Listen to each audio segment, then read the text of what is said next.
চাকুরি প্রত্যাশী ভাই ও বোনেরা, আসসালামু আলাইকুম। বাংলাদেশ ও জাপানের যৌথ মালিকানাধীন ওষুধ প্রস্তুত ও বিক্রয়কারী প্রতিষ্ঠান নিপ্রো জেএমআই ফার্মা সম্প্রতি নতুন করে বিশাল একটি সার্কুলার প্রকাশ করেছে। সারা বাংলাদেশ থেকে যোগ্য এবং আগ্রহী প্রার্থীরা এই সার্কুলারটিতে সম্পূর্ণ বিনা অভিজ্ঞতাতে আবেদন করতে পারবেন। তো আজকে আমি আপনাদের মাঝে পুরো সার্কুলারটি সম্পর্কেই বিস্তারিত তথ্য জানিয়ে দিব এবং সেই সঙ্গে দেখিয়ে দেব কিভাবে আপনারা এই সার্কুলারটিতে খুব সহজে আবেদন করতে পারবেন। আশা করি ভিডিওটি না কেটে শেষ পর্যন্ত দেখবেন। সেই সঙ্গে আপনি যদি আমার এই চ্যানেলটিতে নতুন হয়ে থাকেন এবং এই ধরনের চাকরির সার্কুলারগুলো নিয়মিত পেতে চান, অবশ্যই আমার এই চ্যানেলটি সাবস্ক্রাইব করে দিবেন এবং পাশে থাকা বেল আইকনটি চেপে অল বাটনে প্রেস করে দিবেন। তো চলুন কথা না বাড়িয়ে পুরো সার্কুলারটি দেখে নেওয়া যাক। তো দেখতেই পাচ্ছেন যে জাপান এবং বাংলাদেশের যৌথ মালিকানাধীন প্রতিষ্ঠান নিপ্রো জেএমআই ফার্মা তারা সম্প্রতি বা আজকেই এই সার্কুলারটি বা নিয়োগ বিজ্ঞপ্তিটি প্রকাশ করেছে এবং শুরুতেই তারা তাদের প্রতিষ্ঠানটি সম্পর্কে কিছুটা তথ্য এখানে উল্লেখ করেছে। এগুলো আপনারা নিচ থেকে ভালোভাবে পড়ে নেবেন। তো নিচের দিকে তারা যে বিষয়টি এখানে উল্লেখ করেছে, currently we are looking for a fresh and dynamic candidates to join our marketing team as a medical information officer. অর্থাৎ তারা এই সার্কুলারটি মেডিকেল ইনফরমেশন অফিসার এই পদটির জন্য প্রকাশ করেছে। মেডিকেল ইনফরমেশন অফিসার এই পদটিতেই তারা এই সার্কুলারটিতে জনবল নিয়োগ প্রদান করবে এবং তারা এখানে কিন্তু স্পষ্টভাবে উল্লেখ করে দিয়েছে যে ফ্রেশ ক্যান্ডিডেট অর্থাৎ যারা নতুন চাকরি প্রার্থী রয়েছেন, যারা সদ্য গ্র্যাজুয়েট পাস করেছেন বা মাস্টার্স পাস করছেন, তারাই কিন্তু এই সার্কুলারটিতে আবেদন করলে বেশি অগ্রাধিকার পাবেন। তাদেরকে বেশি তারা অগ্রাধিকার দিবে। সম্পূর্ণ বিনা অভিজ্ঞতাতে এই সার্কুলারটিতে আবেদন করা যাবে। তো এই সার্কুলারটিতে আপনি যদি নিয়োগপ্রাপ্ত হয়ে যান, তাহলে আপনার যে সকল রেসপন্সিবিলিটি বা দায়-দায়িত্ব থাকবে সেগুলো তারা এখানে উল্লেখ করেছে।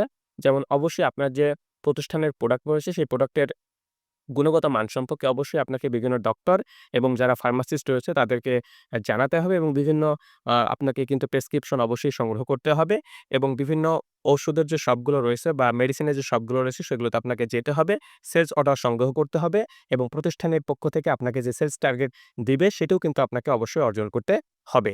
তো এই পদটিতে আবেদন করতে হলে আবেদনকারী শিক্ষাগত যোগ্যতা যেটি প্রয়োজন সেটি তারা এখানে পরবর্তীতে উল্লেখ করেছে। যেমন প্রার্থীকে অবশ্যই যেকোনো বিষয় থেকে মাস্টার্স অথবা ব্যাচেলর ডিগ্রি পাস হতে হবে। অর্থাৎ যেকোনো বিষয় থেকে আপনি যদি অনার্স ডিগ্রি অথবা মাস্টার্স যেটি পাস করে থাকেন না কেন, আপনি এই পদটিতে বা এই সার্কুলারটিতে আবেদন করতে পারবেন।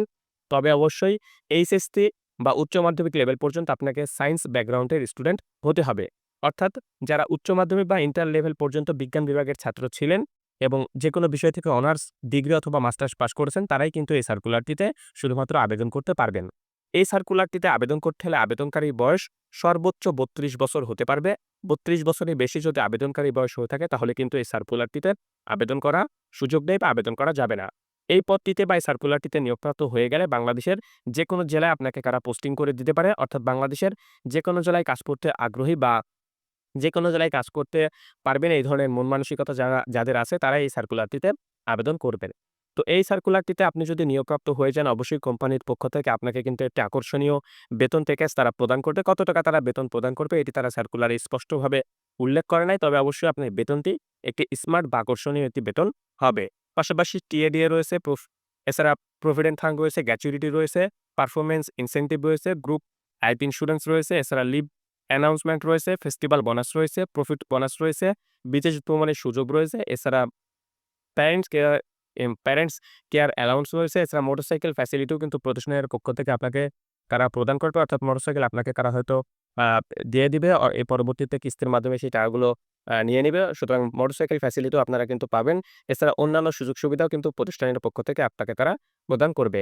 তো এই সার্কুলারটির নিয়োগ প্রক্রিয়া কিন্তু সরাসরি সাক্ষাৎকারের মাধ্যমে অনুষ্ঠিত হবে। দেখতেই পাচ্ছেন এখানে তারা স্পষ্টভাবে উল্লেখ করে দিয়েছে যে interest candidate are request to attend a walk in interview. অর্থাৎ এই সার্কুলারটির নিয়োগ প্রক্রিয়া সরাসরি সাক্ষাৎকারের মাধ্যমে অনুষ্ঠিত হবে।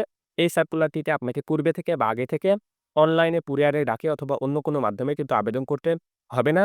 তারা যেই নির্দিষ্ট স্থানটি উল্লেখ করেছে আপনি সেই নির্দিষ্ট স্থানে নির্দিষ্ট বা নির্ধারিত তারিখে নির্ধারিত সময়ে গিয়ে উপস্থিত হবেন এবং এই সার্কুলারটির নিয়োগ প্রক্রিয়ায় আপনি অংশগ্রহণ করতে পারবেন। তো আপনারা যখন এই সার্কুলারটির নিয়োগ প্রক্রিয়ায় অংশগ্রহণ করতে যাবেন সরাসরি সাক্ষাৎকারের মাধ্যমে, তখন অবশ্যই সঙ্গে করে যে সকল কাগজপত্রগুলো নিয়ে যাবেন সেগুলো তারা এখানে উল্লেখ করেছে। অবশ্যই আপনার নিজ হাতে একটি আপনি আবেদনপত্র লিখবেন তাদের প্রতিষ্ঠান বরাবর এবং অবশ্যই সঙ্গে করে একটি আপনার আপডেট রিজিউম নিয়ে যাবেন এবং ৩ টি সাম্প্রতি তোলা পাসপোর্ট সাইজের রঙিন ছবি সঙ্গে করে অবশ্যই নিয়ে যাবেন। এবং আপনার যে ন্যাশনাল আইডি কার্ড এবং সকল শিক্ষাগত যোগ্যতা রয়েছে, সেই সকল শিক্ষাগত যোগ্যতার এবং ন্যাশনাল আইডি কার্ডের ফটোকপি অবশ্যই সঙ্গে করে নিয়ে যাবেন এবং আপনার সকল অরিজিনাল সার্টিফিকেট, মার্কশিট বা ন্যাশনাল আইডি কার্ডের অরিজিনাল যে ডকুমেন্টস গুলো রয়েছে সেগুলো আপনি অবশ্যই সঙ্গে করে নিয়ে যাবেন। কারণ তারা ভেরিফিকেশন এর জন্য আপনার অরিজিনাল সার্টিফিকেট এবং ন্যাশনাল আইডি কার্ডটি দেখবে এবং অবশ্যই পরবর্তীতে আপনার কাছ থেকে তারা আপনার যে ন্যাশনাল আইডি কার্ড এবং একাডেমিক সার্টিফিকেট গুলো রয়েছে সেগুলোর ফটোকপি রেখে দিবে এবং অরিজিনাল গুলো আপনাকে তারা পরবর্তীতে ফেরত দিয়ে দিবে। তো এই সার্কুলারটি নিয়োগ প্রক্রিয়া আমি একটু আগে যেটি বললাম যে সরাসরি সাক্ষাৎকারের মাধ্যমে অনুষ্ঠিত হবে। আপনারা অবশ্যই আগামী ২৩ ও ২৪শে এপ্রিল ২০২৫ এই সার্কুলারটির নিয়োগ প্রক্রিয়ায় অংশগ্রহণ করতে পারবেন। অর্থাৎ এই সার্কুলারটির নিয়োগ প্রক্রিয়া আগামী ২৩ ও ২৪শে এপ্রিল ২০২৫ এই ২ দিন চলমান থাকবে। সকাল ১০টা ৩০ থেকে শুরু হবে এবং যেটি চলবে বিকাল ২টা ৩০ পর্যন্ত। অর্থাৎ এই সময়ের মধ্যে এই সার্কুলারটির নিয়োগ প্রক্রিয়া চলবে। আপনি অবশ্যই চেষ্টা করবেন সকাল ১০টার মধ্যেই তাদের নির্ধারিত স্থানে পৌঁছানোর জন্য। অবশ্যই আপনারা আ গ যদি এই সার্কুলারটির নিয়োগ প্রক্রিয়ায় প্রাথমিকভাবে নির্বাচিত হয়ে যান, পরবর্তীতে কিন্তু আপনাকে তারা একটি ট্রেনিং প্রদান করবে, যেটি আগামী ২৭শে এপ্রিল এই ট্রেনিংটি তারা প্রদান করবে। তো আপনারা বুঝতে পারছেন আপনারা কিন্তু প্রাথমিকভাবে নির্বাচিত হয়ে গেলে তাদের এই ট্রেনিংটি করার সুযোগ পাবেন। তো এই সার্কুলারটির নিয়োগ প্রক্রিয়া বাংলাদেশের যে স্থানটিতে অনুষ্ঠিত হবে সেটিও তারা এখানে উল্লেখ করেছে। যেমন corporate office, unique Heights, level number ৬, ১১৭ Kazi Nazrul Islam Avenue, Ramna, Dhaka ১২১৭ অর্থাৎ কাজী নজরুল ইসলাম এভিনিউ, রমনা, ঢাকা ১২১৭ এই স্থানটিতে এই সার্কুলারটির নিয়োগ প্রক্রিয়া চলবে আগামী ২৩ ও ২৪শে এপ্রিল ২০২৫ এই ২ দিন। আপনারা যারা যোগ্য এবং আগ্রহী প্রার্থী রয়েছেন তারা এই স্থানটিতে গিয়ে এই সার্কুলারটির নিয়োগ প্রক্রিয়ায় অংশগ্রহণ করতে পারেন। ঢাকাতেই শুধুমাত্র এই সার্কুলারটির নিয়োগ প্রক্রিয়া চলবে। সুতরাং আপনাকে এই সার্কুলারটির নিয়োগ প্রক্রিয়ায় অংশগ্রহণ করতে হলে অবশ্যই ঢাকার এই উল্লেখিত স্থানটিতে এসে এই সার্কুলারটির নিয়োগ প্রক্রিয়ায় অংশগ্রহণ করতে হবে। বিস্তারিত জানতে আপনারা তাদের অফিসিয়াল যে ওয়েবসাইটটি রয়েছে সেই ওয়েবসাইটটিতে ভিজিট করতে পারেন www.nipro GMI Pharma উল্লেখিত এই আ ওয়েবসাইটটিতে আপনারা প্রবেশ করে এই সার্কুলারটি সম্পর্কে বা তাদের প্রতিষ্ঠানটি সম্পর্কে বিস্তারিত তথ্য জেনে নিতে পারে। এছাড়া নিচে টেলিফোন নাম্বারও রয়েছে। আপনারা চাইলে সেই টেলিফোন নাম্বারে তাদের সাথে ফোনেও কনট্যাক্ট করতে পারেন। তো এই সার্কুলারটি বাংলাদেশের সবচাইতে বড় জব পোর্টাল বিডিজবসে প্রকাশ করা হয়েছে। আপনারা বিডিজবসের ফ্রন্টে গেলে এই সার্কুলারটি পেয়ে যাবেন। আজকে কিছুক্ষণ আগে এই সার্কুলারটি প্রকাশিত হয়েছে। সুতরাং বিডিজবসের ফ্রন্টে গেলে আপনারা খুব সহজেই এই সার্কুলারটি পেয়ে যাবেন। সেখান থেকে আপনারা এই সার্কুলারটি সম্পর্কে আরো বিস্তারিত নিচ থেকে পড়ে ভালোভাবে জেনে নিবেন। জেনে নেওয়ার পরে আপনি এই সার্কুলারটি নিয়োগ প্রক্রিয়ায় অংশগ্রহণ করবেন। এছাড়া এই সার্কুলারটির লিঙ্ক আমি আমার ডেসক্রিপশন বক্সেও শেয়ার করব। আপনারা চাইলে সেখান থেকেও উক্ত সার্কুলারটি সম্পর্কে বিস্তারিত তথ্য জেনে নিতে পারেন এবং আপনি এই সার্কুলারটির নিয়োগ প্রক্রিয়ায় অংশগ্রহণ করতে পারেন। তো আজকের এই ভিডিওটি এ পর্যন্তই। আপনাদের সবার জন্য শুভকামনা রইল। সবাই ভালো থাকবেন। আল্লাহ হাফেজ।